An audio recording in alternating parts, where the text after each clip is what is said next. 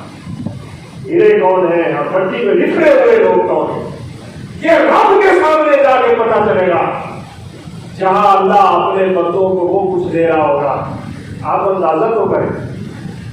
حافظ قرآن نہیں, حافظ قرآن کے والدین کی یہ بات ہے کہ قیامت کے دن جب ان کو اللہ اپنی شایان نعمتیں نوازے گا اور انہیں نعمتیں عطا کرے گا اور حافظ کے والدین پہ راضی ہوگا اور ان کے سروں پہ تاج ایسا رکھے گا کہ جس تار کی روشنی کے سامنے سورج کی روشنی بند پڑ جائے گی, اس وقت لوگ اشارے کر کے پوچھیں گے کیا وہ انبیاء میں تھے, کیا وہ نبی تشریف فرما ہے, یا اولیاء ہے یا شہداء ہے یا صالحین ہے, یہ صدیقین کی جماعت بیٹھی ہے سامنے. تو جواب یہ ملے گا کہ حافظ قرآن کے والدین بیٹھے, جس کی وجہ سے والدین کو اتنا مقام مل رہا ہے اس کا اپنا کتنا مقام ہوگا. سوچو تو صحیح. قیامت کا دن اور لاٹھیوں کا دن, انسان کی نفسا نفسی کا دن, یہاں تو چھاتی سے لگایا ہوا ماں نے اپنے بیٹے کو وہاں بھول جائے گی. دودھ پلانے والی اپنے دودھ پیتے بچے کو بھول جائے گی.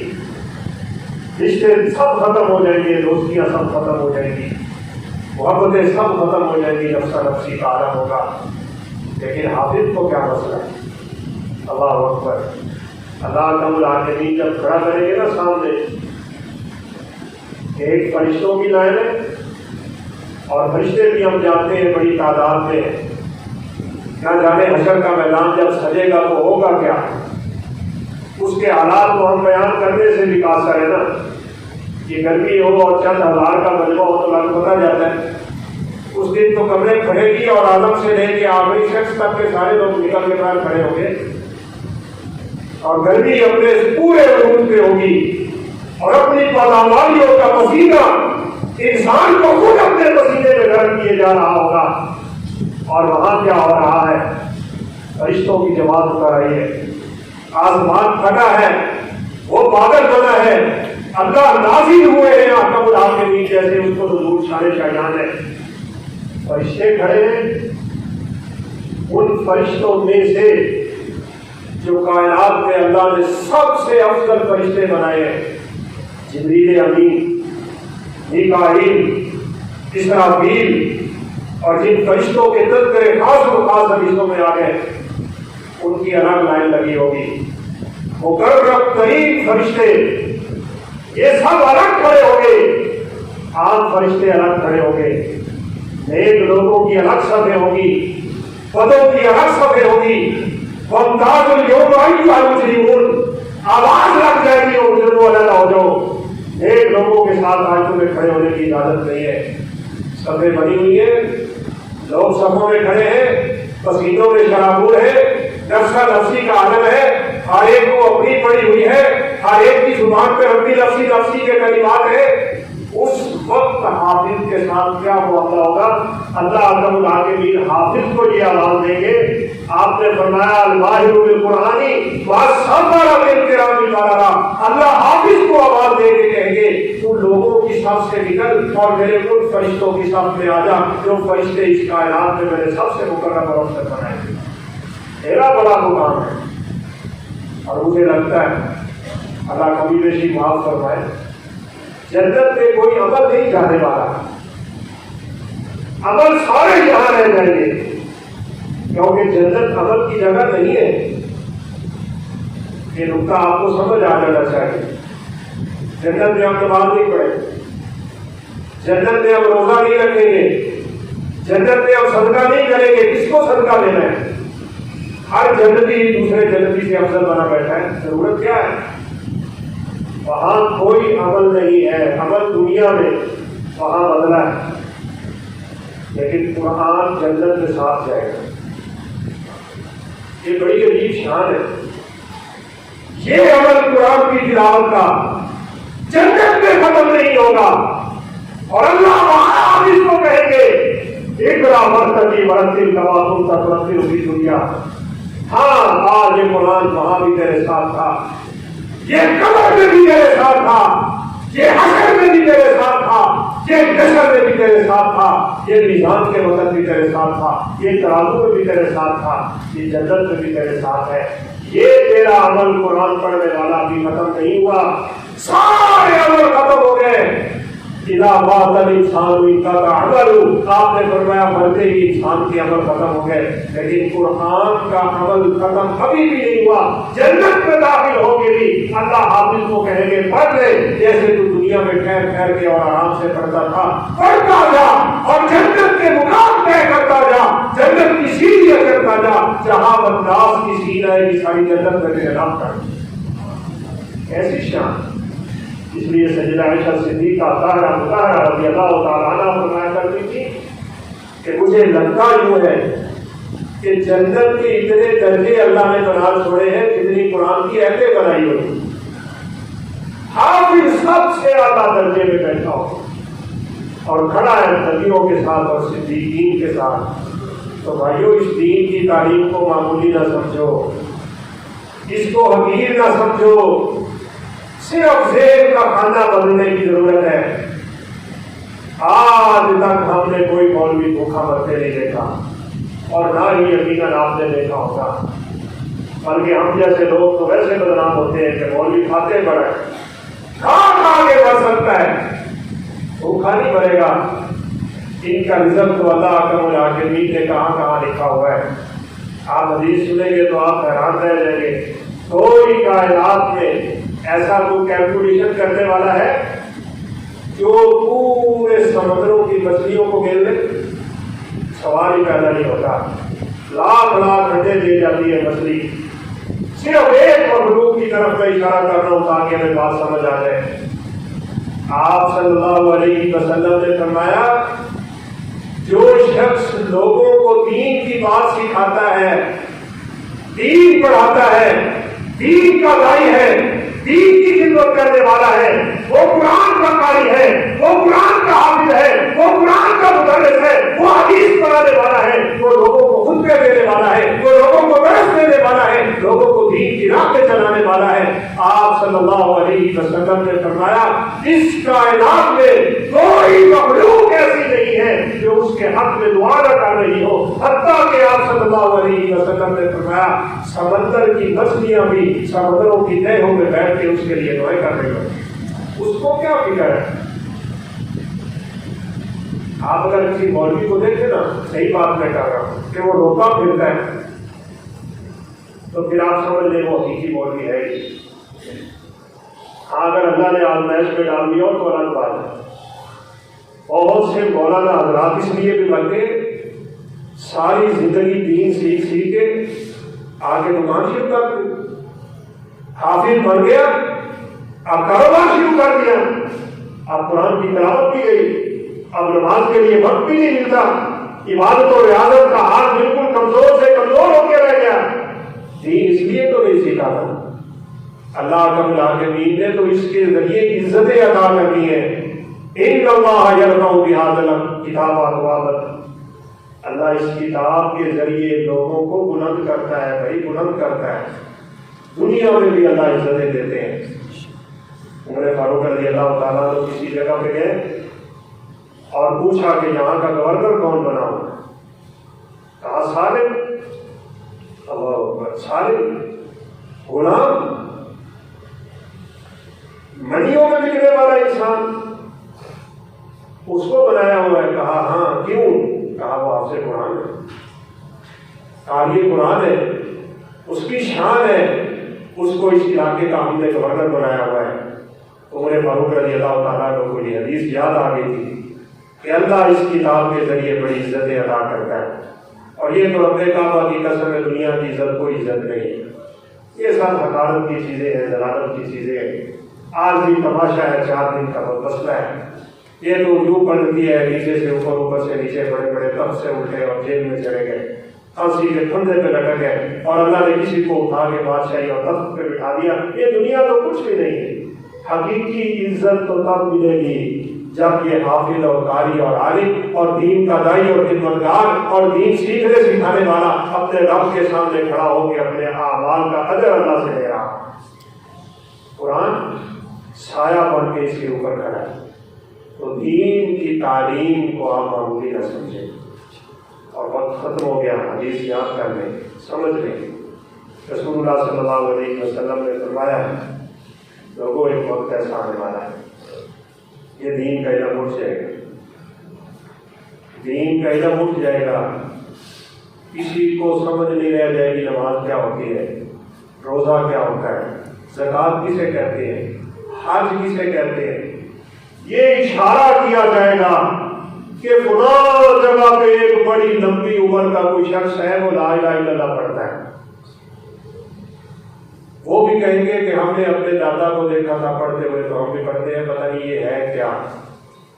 ایسے فتنے آنے والے ہیں اس دنیا میں کہ دین کی یہ حالت ہو جائے گی لوگوں کو نماز روزے کا پتہ ہی نہیں رہ جائے گا. تو قبل اس کے کہ وہ حالات پڑھنے تو ہیں, پڑھنے تو ہیں, اپنے بچوں کو دین سکھائیں, آپ خود دین سیکھیں. جس مرد کی عمر کے حصے میں آپ پہنچ گئے ہیں قرآن سیکھیں. نبی صلی اللہ علیہ وسلم نے فرمایا بہت سے لوگ ہوتے ہیں ان کو جب کہا جاتا ہے تو وہ کہتے ہیں جی اب تو میرے لفظ بھی نہیں نکلتے. قاری صاحب وہیں پڑھانے نے میرے کو تو نکلتی نہیں. قاری صاحب پتہ نہیں کیسے مشکل لفظ بولتے ہیں, مجھ سے تو ادا نہیں ہوتے. تو آپ صلی اللہ علیہ وسلم نے فرمایا الذی یقرأ القرآن ویتتعتع فیہ وہو شاق علیہ فلہ اجران. اللہ رب العالمین تو انسان کی نیت کو دیکھنے والے ہیں نا. فرمایا جس کو قرآن پڑھتے ہوئے مشقت ہوتی ہے اور لفظ اٹک اٹک کے نکلتے ہیں نا, اللہ اس کو ہر حرف کے بدلے 2 گنا نصیب فرماتے ہیں. تو یہ نہ آپ سمجھیں. مجھے یاد ہے میں بڑا عرصہ پہلے یہ مثال دی تھی, بات ختم کرتا ہوں. میں نے اس استاد محترم سے قرآن مجید حفظ کیا. محترم قاری اشرف صاحب رحمۃ اللہ علیہ پتوں کی تھے. تو وہ فرماتے تھے کہ کراچی میں ایک بزرگ کوئی 80 سال کی عمر کے وہ آ کے میرے پاس رویا کرتے تھے کاش میں حافظ بن جاتا, کاش میں قرآن سیکھ جاتا, میرے والدین نے مجھے قرآن نہ سکھایا. بڑا روتے تھے. استاد جی فرمایا کرتے ہیں کہ اس کا رونا دیکھ کے نا کہ یہ دل سے روتا ہے. میں نے کہا بزرگوں اللہ انسان کی محنت کی قدر کرتا ہے, کوشش کی قدر کرتا ہے. آپ بھی شروع کرتے ہیں. آپ سن کے حیران ہوں گے. استاد جی فرماتے ہیں 80 سال کی عمر میں وہ قرآن حفظ کر گیا تھا. ہم باتیں بناتے وہ بھائی کام کم ترجمہ تو پڑھ لو, چلو حفظ کرنا تو بہت مشکل ہے نا, ترجمہ پڑھ لو. یہ پچھلے دنوں ایک انڈیا کے شخص کا میں قریب سن رہا تھا تو وہ کوئی ڈاکٹر ٹائپ کی بندہ, لیکن مجھے اس کی بات بڑی زبردست لگی. اس نے کہا یہ جو ہم قرآن پڑھتے ہیں بس ایسے جوتوں میں کر پڑھی جائیں, اس کا پڑھنا ثواب ضرور ہے لیکن یہ مقصد نہیں ہے. اس نے کہا خوبصورت مثال سے میں یہ بات سمجھا دیتا ہوں. قرآن شفا ہے اور نزل من القرآن ما هو شفا, ہر چیز کے لیے شفا ہے. تو کہا اگر آپ کو کوئی شخص ایک ایسی کتاب دے دیتا ہے جس کتاب پہ بیماریوں کے نسخے لکھے ہوئے کہ 100 اتنے لے لو, فلاں چیز اتنی لے لو, فلاں چیز اتنی لے لو, اور پھر اس نسخے کو یوں کر کے بناؤ اور پھر اس کو استعمال کرو, تمہیں فاقہ مل جائے گا. کیا خیال ہے اگر وہ شخص نسخوں کو ہی رٹے لگاتا ہے, 100 اتنے لے لو, چینی اتنی لے لو, گڑ اتنا لے لو, اور بنائے نہ استعمال نہ کرے, کیا اس کو بیماری سے شفا مل جائے گی؟ یہی آزما ہے. اوپر سے دیکھ کے پڑھ رہے ہیں. ہمیں کیا کہہ رہا ہے, ہمیں کیا کرنا ہے, ہمیں کیا نہیں کرنا, ہمیں کس چیز سے بچنا ہے, قرآن ہمیں کیا کہہ رہا ہے, قرآن ہم سے کیا مطالبہ کر رہا ہے, پتہ ہی کوئی. ہم ٹائم ہی نہیں دیتے. آج تو اتنی سہولتیں اللہ کی قسم آپ کے موبائل میں ترجمے کا قرآن ہے, اب تو اتنی اپلیکیشنیں آ چکی ہیں پلے اسٹور پہ، جس کا مرضی ترجمہ آپ لے لیں، ایک پروگرام میں 10 لوگوں کے ترجمے موجود ہیں، لیکن ہمارے پاس وقت نہیں رہ گیا، ہم دنیا کے دھندوں میں کھو کے رہ گئے۔ اس لیے ضرورت ہے، اس وقت بڑی ضرورت ہے دین کی تعلیم کی طرف ہمیں پلٹ لینا چاہیے۔ آج تو اللہ کے فضل سے اداروں میں سکول کی تعلیم دی ہے، بچے آرام سے BA تک بھی پہنچ جاتے ہیں، اور پھر اللہ انہیں دونوں علوم سے یعنی یہ عنایت فرما دیتا ہے، عالم بھی ہے اور اللہ نے انہیں دنیا بھی دے دی ہوتی۔ تو دنیا تو بہرحال مقصد ہوتا ہی نہیں ہے دین کی تعلیم سیکھنے کا، اس کا اصل مقصد تو وہ ہے جو اللہ کا بلا کے قیامت کے دن دیں گے۔ میری اللہ سے دعا ہے اللہ ہمارے دلوں میں اس دینی تعلیم کی اہمیت کو اجاگر فرمائے، ہم اس کی افادیت و ضرورت کو اچھی طرح سمجھیں، اپنی اولادوں کو ہم اپنے لیے یہ دین کی تعلیم سکھا کے صدقہ جاریہ بنا لیں، اور قیامت کے دن ذخیرہ آخرت بنا لیں کہ یہ بچے قیامت کے دن اللہ کے سامنے ہماری سفارش کر لیں، اور اللہ ان کی سفارش قبول کر کے ہمیں جنت کا داخلہ دے دے۔ وآخر دعوانا الحمدللہ رب العالمین۔